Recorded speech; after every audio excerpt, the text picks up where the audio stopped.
Wonton soup, bagay sa malamig na panahon.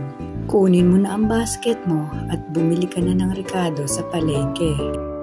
300 gramo ng giniling na baboy, 1/4 kilo ng hipon na hiniwa sa maliit, 1 kutsaritang asin, 1 kutsaritang pamintang pino, 1 kutsarang asukal, 2 sibuyas, hatiin para sa panggisa mamaya.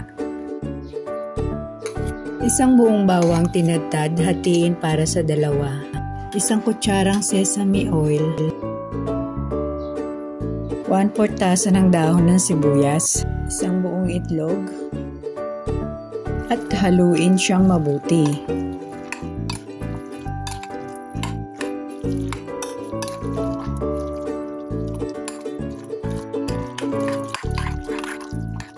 Lagyan ng 1/4 tasa ng cornstarch. At haluin lang siyang mabuti. Tunawin ng 1 kutsara ng cornstarch sa 3 kutsara ng tubig. At gumamit ako ng wonton wrapper na pabilog. Lagyan ng kalahating kutsara ng mixture. I-brush ang gilid ng wrapper sa tubig na may cornstarch. I-fold ang kalahati ng wrapper sa taas.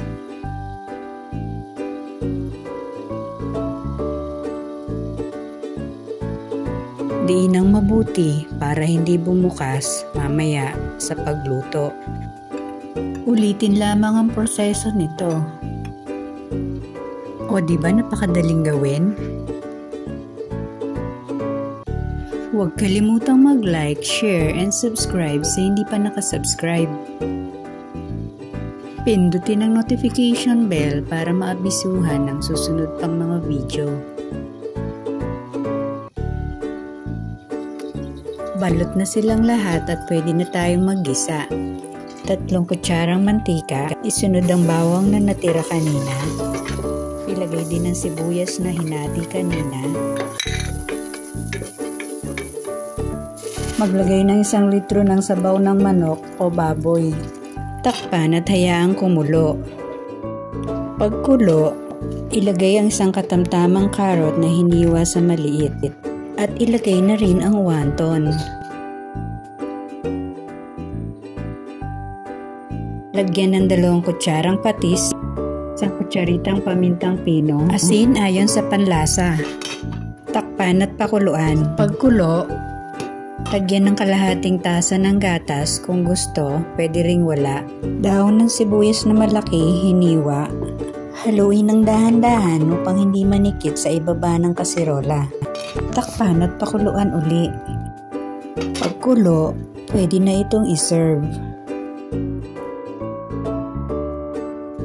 At budburan ng dahon ng sibuyas na hiniwa sa maliliit.